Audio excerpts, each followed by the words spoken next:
L'imputabilité sans rigidité, c'est essentiel pour le leadership humain. Voyons comment y arriver en 4 étapes simples. Et si le secret pour vraiment décupler la performance d'une équipe, c'était pas plus de contrôle, mais moins de flou? Aujourd'hui, on n'est pas là juste pour parler d'imputabilité. Non, on est là pour l'activer. C'est pas mal le dilemme de tout leader, hein? On veut des résultats, du concret. Mais dès qu'on sort le mot imputabilité, on dirait que la température baisse de 10 degrés dans la pièce. Alors la vraie question, c'est comment on fait pour exiger l'excellence sans que tout le monde se mette sur la défensive? Mais trop souvent, on voit l'imputabilité comme une espèce de tribunal où on cherche des coupables. Et si on changeait de lunettes? Si, au lieu du blâme, on parlait de clarté, au lieu du contrôle, de la prise en charge, l'ownership, comme on dit. Et à la place de la peur, on parlait de liberté. Là, tout d'un coup, ça change tout. On a tendance à pointer du doigt le manque d'effort, le manque de discipline, mais si le vrai coupable était invisible? Le véritable ennemi de la performance, c'est rarement la paresse, c'est presque toujours le flou. Imaginez une équipe qui essaie de naviguer dans le brouillard. Chacun fait de son mieux, avance à tâtons, mais personne ne voit vraiment la destination. Et le leader dans tout ça, il court partout avec une lampe de poche pour essayer de corriger les trajectoires. Inévitablement, c'est lui qui devient le goulot d'étranglement, le bouchon. Et ça, c'est pas juste une impression. Ce chiffre de Gallup, il est frappant. 70% de la variation dans l'engagement d'une équipe est directement liée à son gestionnaire. Le message est pas mal clair. L'imputabilité, ça commence pas en mettant de la pression sur l'équipe. Ça commence avec la clarté qui vient du leader. Avant de questionner les gens, si on regardait le système, souvent, les problèmes de performance, c'est juste des symptômes. Allons voir ensemble les signaux d'alerte qui, eux, ne mentent pas. On connaît tous ça, l'effet jour de la marmotte en réunion. Si les mêmes débats reviennent meeting après meeting, c'est pas un manque de volonté. C'est le symptôme numéro 1 du flou. Et le signal le plus dangereux, c'est peut-être celui-là. Quand un échéancier manqué ne surprend plus personne. C'est le signe que les attentes sont complètement déconnectées de la réalité et que le fameux « ça va bien aller » a remplacé la rigueur. Ah, le classique.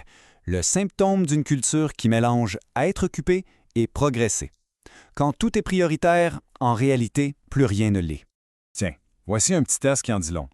Quand un objectif est manqué, ça prend combien de temps à l'équipe pour dire ce qui a manqué? Moins de 30 secondes? Bravo, c'est le mode apprentissage. Si ça prend plus de temps, attention, on est probablement en train de chercher un coupable.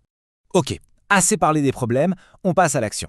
Voici une méthode simple, concrète, en 4 étapes pour créer de l'attraction sans ajouter de lourdeur ou de bureaucratie.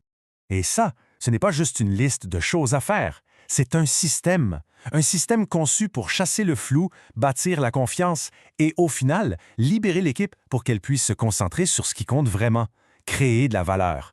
Le point de départ, c'est toujours le même, clarifier la destination. 3 questions suffisent. 1. À quoi ça ressemble le succès? 2. Comment on va savoir que c'est terminé? Et 3. Qu'est-ce qui est explicitement hors du projet? C'est en répondant à ça qu'on enlève le flou, pas en augmentant la pression. Pour la deuxième étape, il faut retenir une chose.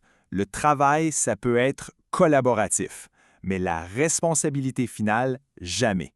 Un seul responsable par livrable. Point. Pourquoi? Parce que ça élimine toute ambiguïté sur qui a le dernier mot. Fini les « ah, on pensait que c'était l'autre ». L'imputabilité, ce n'est pas un grand interrogatoire une fois par année. C'est comme la navigation d'un bateau. Des petits ajustements de cap, mais fréquents, ça vaut bien mieux qu'une grosse correction en pleine tempête. Des points de suivi courts et réguliers, ça permet de corriger le tir en douceur. Et l'impact de cette fréquence-là est spectaculaire. Gallup nous dit que 80% des employés qui ont reçu un feedback pertinent la semaine dernière sont pleinement engagés. Le secret de l'engagement, il n'est pas dans l'évaluation de fin d'année, il est dans la conversation continue. La théorie, c'est bien beau. Mais voyons maintenant comment ce cadre-là se traduit en résultats bien concrets avec une étude de cas d'ici. Regardez ça, une PME de Québec. En seulement 8 semaines, moins 32 % de retour pour correction. Les délais de projet réduits de 18 %. Et le plus fou, la gestionnaire a récupéré 3 heures par semaine. 3 heures! Elle a réalisé que son équipe n'évitait pas l'imputabilité, elle évitait l'incertitude. Cette citation, elle résume tout, pas vrai? Le but, c'est pas de construire une machine parfaite où tout le monde a peur de faire une erreur. C'est de créer un environnement où la clarté donne à chacun la liberté et l'autonomie pour faire son meilleur travail. Bon, maintenant qu'on a la méthode, comment on la met en pratique au jour le jour? Souvent, le plus gros obstacle, c'est que le système est invisible. Si l'imputabilité semble lourde, c'est pas la faute des gens. C'est parce qu'il manque des outils pour rendre le processus simple et visible pour tout le monde. Et c'est là que des outils concrets, des méthodes simples changent la donne. Le planificateur M360, par exemple, ça clarifie les priorités. Fini le flou. L'application M360 transforme l'imputabilité en micro-habitudes quotidiennes. M360 Meet rend le vrai coût des réunions visible, ça fait réfléchir. Et M360 Compass vient structurer la gestion de la performance avec un langage commun. Bref, tout est conçu pour transformer les intentions en habitudes et les habitudes en performance. Et si on a encore des doutes, parlons chiffres. Gallup a observé une différence de 23 % dans la rentabilité entre les équipes très engagées et celles qui le sont peu. La clarté et l'engagement, ce ne sont pas des concepts mous, c'est un levier direct sur des résultats financiers. Alors, le point crucial à retenir, c'est ça. Le but n'est pas d'être plus dur, d'avoir plus de contrôle. Le but, c'est d'être plus clair, plus constant et plus proche de l'action. C'est un changement de mentalité qui change toute la dynamique d'une équipe. Alors, on se quitte avec une question à se poser. Quel est le principal défi en leadership ou en gestion en ce moment? Parfois, un seul petit geste, comme clarifier un livrable, peut immédiatement faire baisser la tension et augmenter l'attraction. C'est souvent par là que le changement commence.